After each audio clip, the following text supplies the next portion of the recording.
There is a number that decides whether countries rise or fall, and it has nothing to do with money.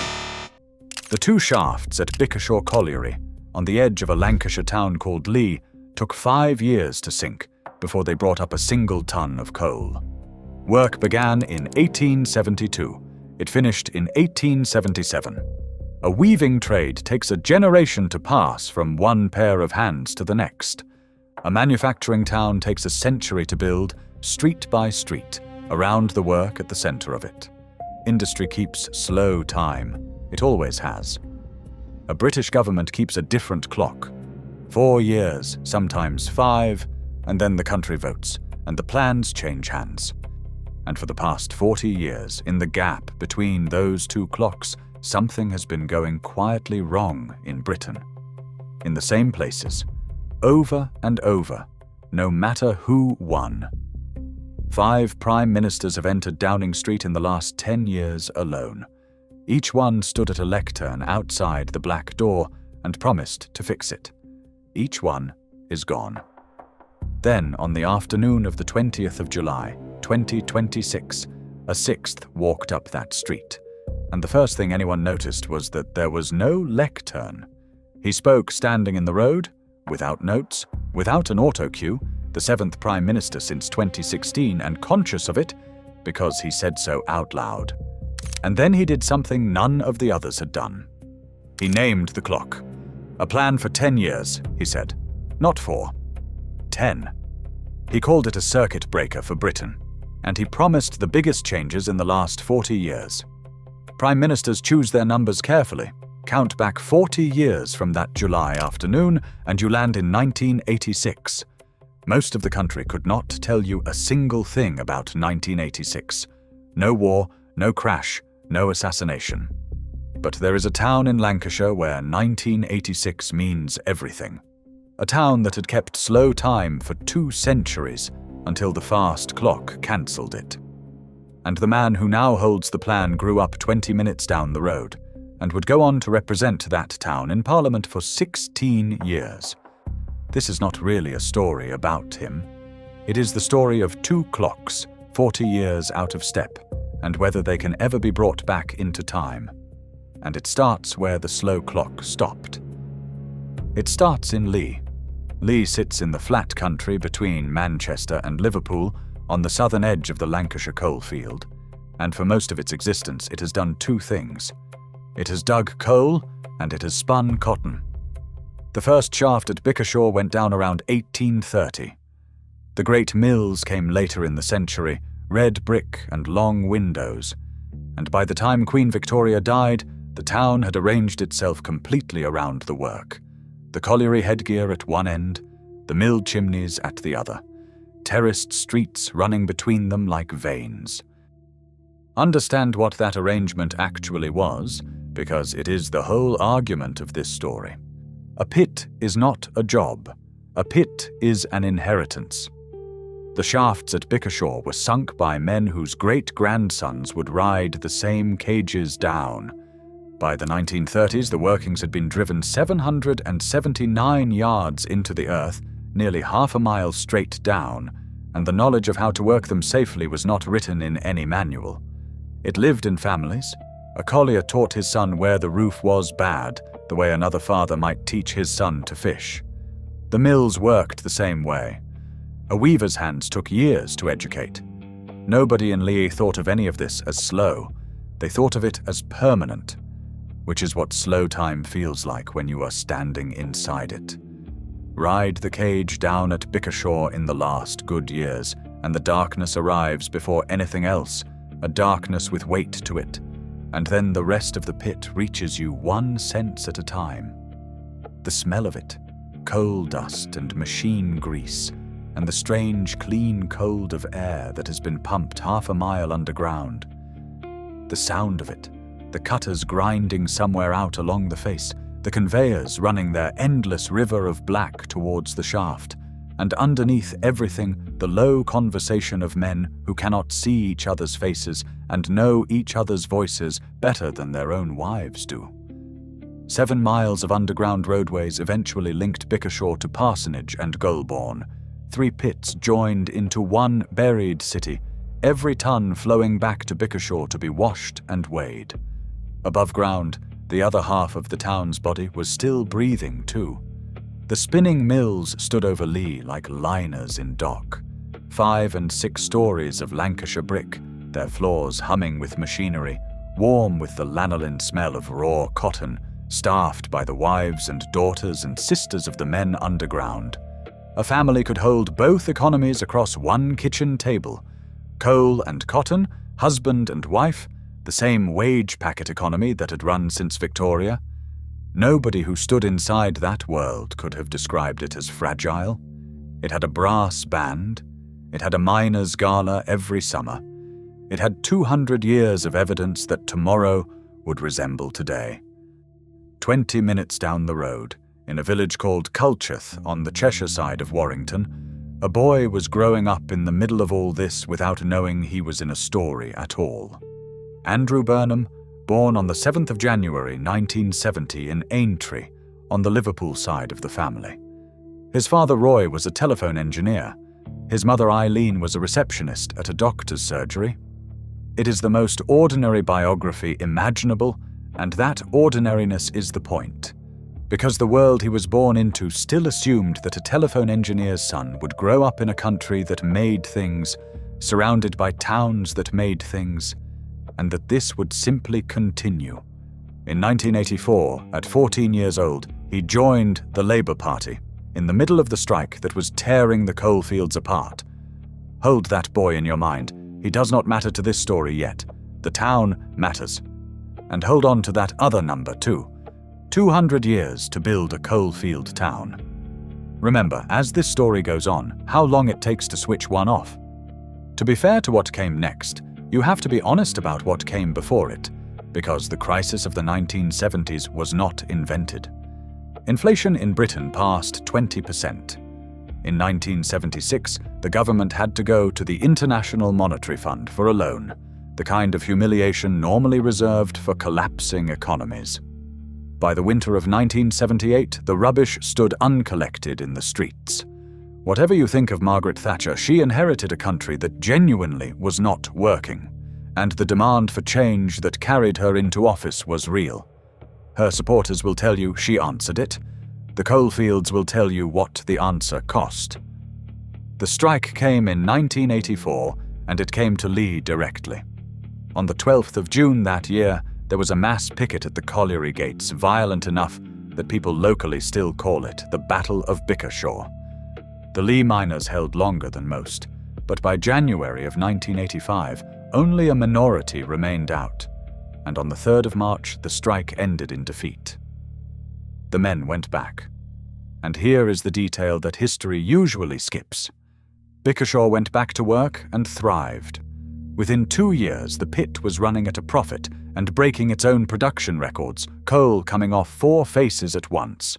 The men who rode those cages in 1987 had every reason to believe the worst was behind them. The slow clock, as far as anyone in Leigh could tell, was still ticking.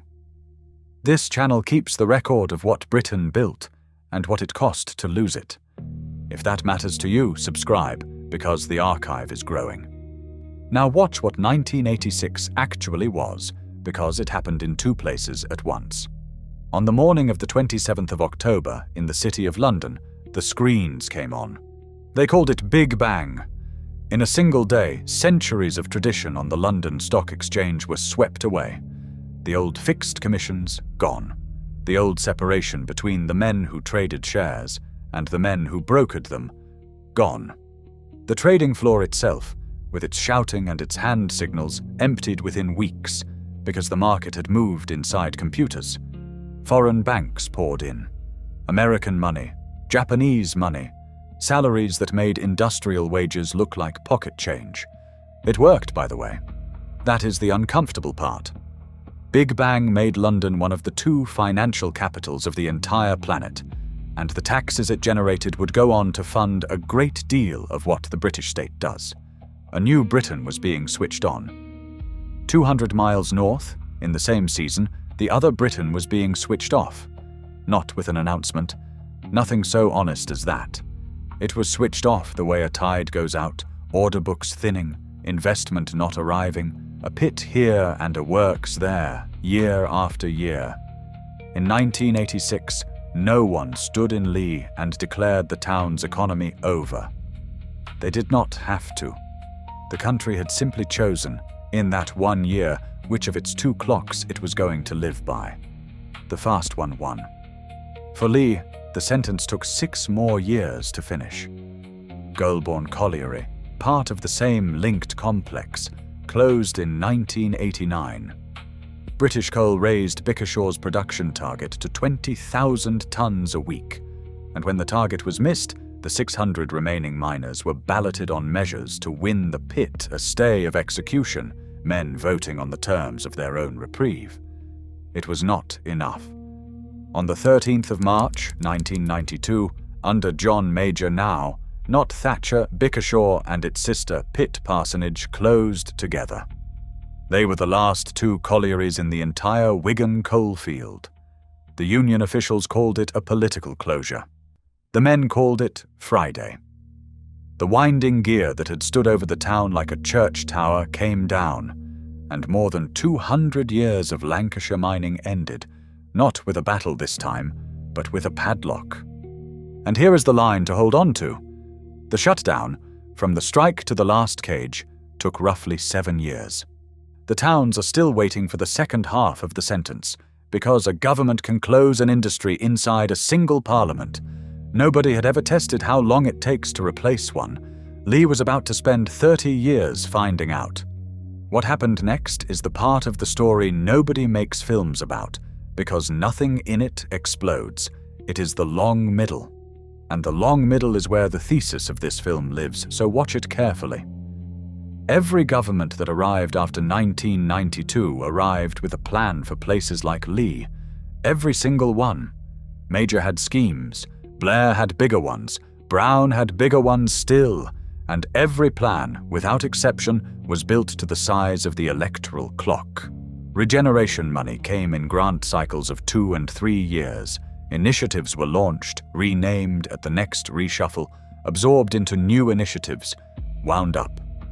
A partnership board would form, hire staff, commission a strategy, and be abolished before the strategy printed. None of this was corrupt. Most of the people involved were sincere.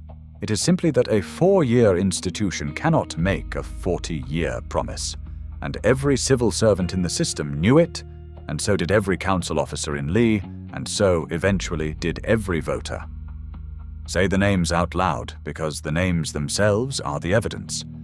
In 1994 came the Single Regeneration Budget, competitive bidding, towns queuing to prove their poverty in application forms. In 1998, it was joined by the New Deal for Communities. In 1999 came the regional development agencies, whole institutions built to think about places like Leigh, staffed, housed, strategized. In 2010, a new government arrived and abolished them, everyone, and the strategies went into boxes. Then came the next vocabulary, the Northern Powerhouse, announced in 2014, the Towns Fund, levelling up, a phrase that lived roughly as long as the minister who coined its department's name. Each of these programs put real money into real streets, and this channel will not pretend otherwise, but set them against the timescale established at the start of this film. The shafts at Bickershaw took 5 years to sink and repaid the investment for 120. Not one of the schemes just listed survived a decade. A town cannot build an inheritance out of instruments that die younger than a family dog, and the people administering them knew it best of all, because they spent the last year of every scheme writing the bid for the next one. Now for the complication, and this channel does not skip complications. In 2001, the boy from Culcheth came back. Andy Burnham, 31 years old, Cambridge English degree, party researcher, was elected Member of Parliament for Leigh, the town whose pits had closed 9 years before, and he did not stay on the back benches. Under Blair and then Brown he rose and kept rising. Chief Secretary to the Treasury in 2007, the minister who signs off the country's spending. Culture Secretary in 2008, Health Secretary in 2009. Which means this, stated plainly, because it is what makes the rest of the story honest. During the years when Leigh's mills were being converted into apartments and its men were being converted into statistics, its own Member of Parliament sat at the cabinet table of the government of the United Kingdom. The Labour years brought Leigh real things: tax credits, a rebuilt school, a minimum wage that lifted the lowest paid. Blair's supporters can point to all of it. His critics can point at the same town and ask why, after 13 years and all that money, the fundamental arithmetic never moved. Both are telling the truth. And the arithmetic is brutal. In 1986, more than 5 million people in Britain worked in manufacturing. Today, the figure is around 2.6 million. The jobs that came to the Leigh area in the Long Middle came in sheds, vast distribution warehouses along the motorways, picking and packing and moving boxes for the new economy. Real jobs, and let nobody sneer at them. But a warehouse can be opened in 18 months and closed in 1. It asks for no apprenticeship, builds no dynasty, sinks no shaft. It keeps fast time. The work that replaced the slow time economy was itself built on the fast clock, and everyone in the town could feel the difference, even if nobody in Westminster had a word for it. Then 2008 took even that fragile settlement and shook it. The banking system, the pride of the Big Bang economy, failed, and the state that rescued it spent the following decade cutting to pay for the rescue. Austerity fell hardest, exactly where the grants had been holding the line. The council budgets, the youth services, the bus routes. The Second Britain, having been switched off in the 80s and half rewired in the noughties, now watched the rewiring pulled out of the wall. 40 years this story runs, half of them have now passed, and it is worth saying out loud both parties have held the pen. By 2016, the gap between the two clocks had become a gap in something deeper, and the country found out about it all at once. In June of that year, Britain voted on membership of the European Union, and the map of that vote was a map of this story. In the Leigh constituency, the Leave vote was estimated at 63%, nearly 2 in 3. You can argue forever about what that vote meant nationally.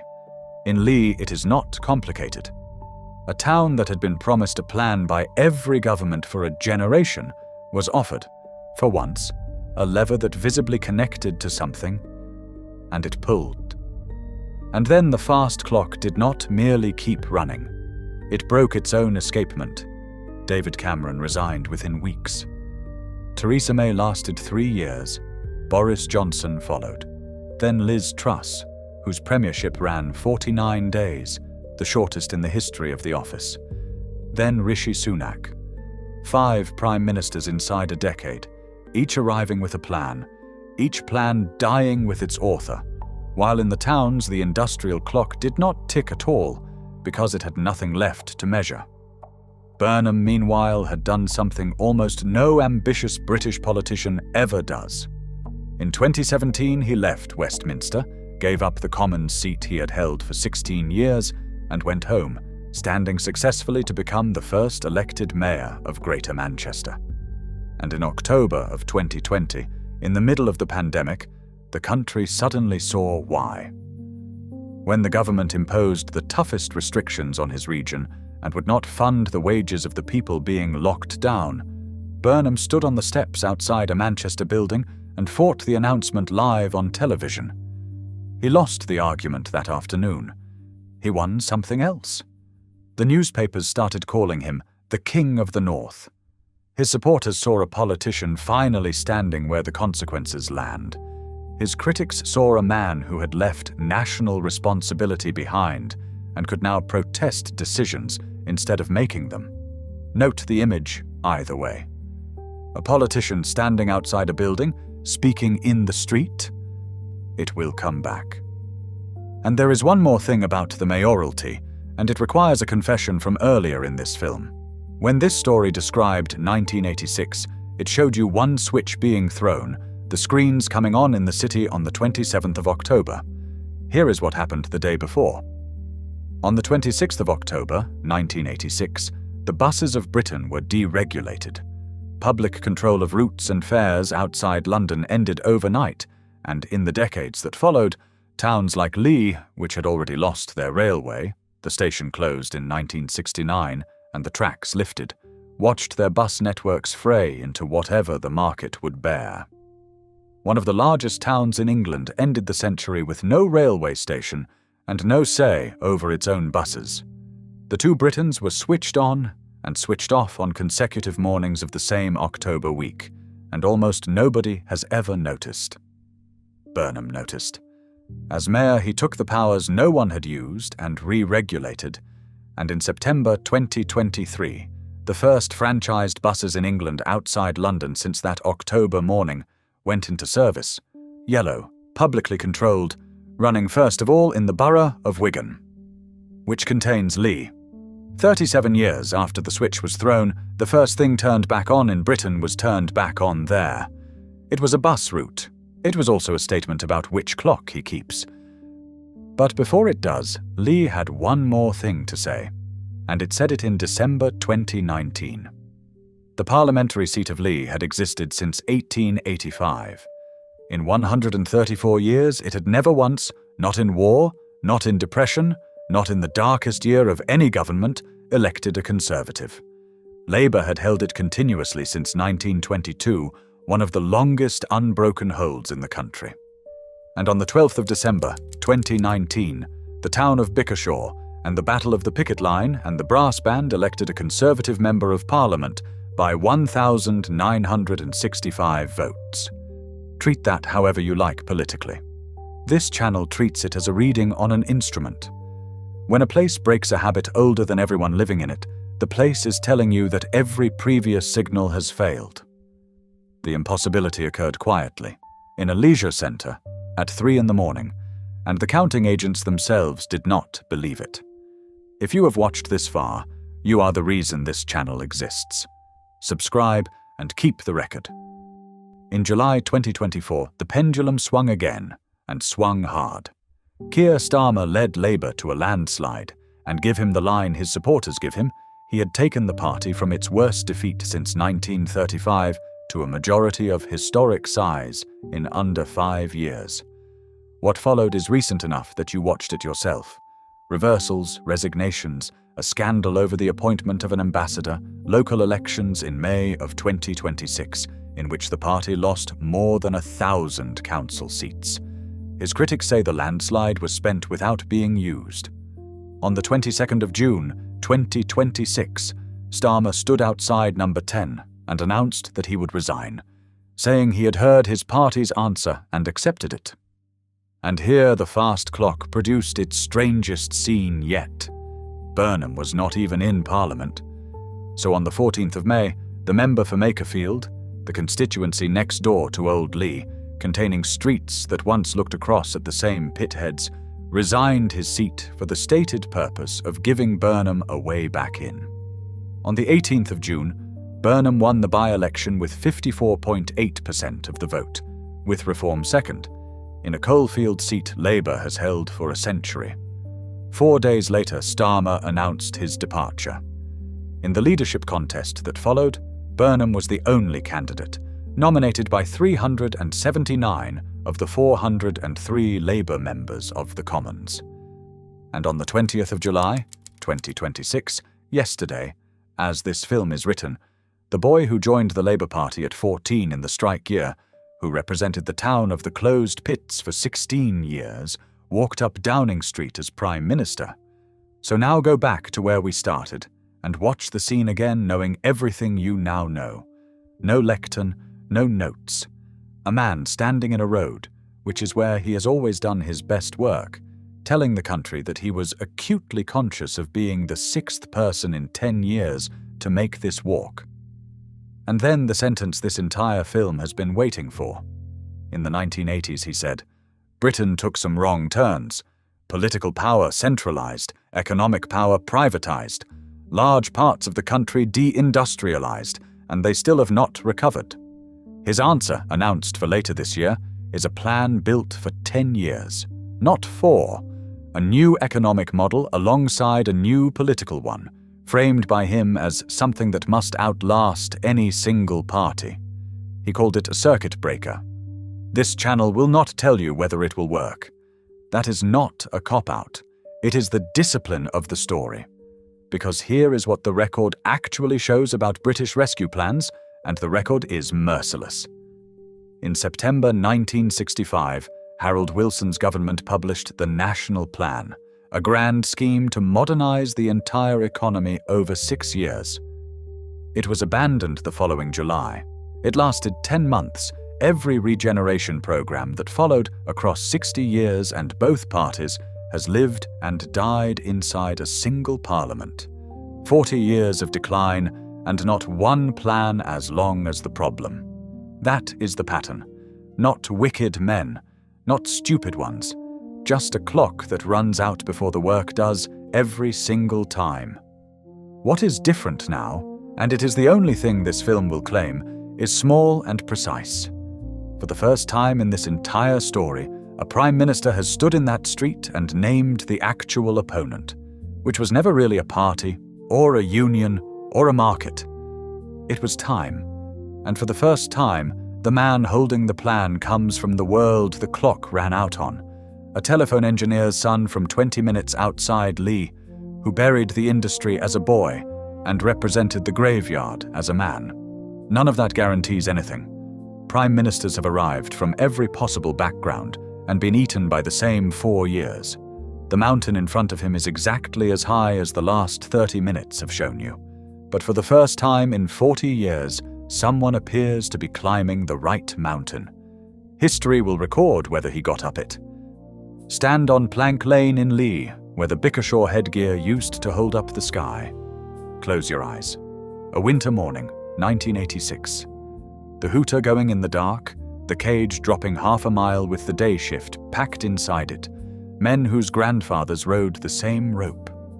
The mill windows lit down the road, the smell of coal smoke over the terraces, a town keeping the slow time it had kept for 200 years, certain in the way that only permanent things are certain, that all of this was permanent. Open your eyes. It is morning in Leigh now. There is a marina where the pit was, water lying flat over the old workings, and the school run is moving down Plank Lane, and the town is simply there, going about a Tuesday. Not a ruin, a place. Still waiting, after 40 years, for the second half of the sentence, and waiting the way such places wait, patiently, because patience is the one thing they were always better at than their governments. The towns were never the ones in a hurry. They kept 40-year time all along. The question this decade will answer is whether, at last, a government can learn to keep it with them. The record continues. Subscribe. And if your family kept coal time or mill time, if you knew a pit or a works or a town like Leigh, put its name in the comments. Everyone gets read, and some of them become films.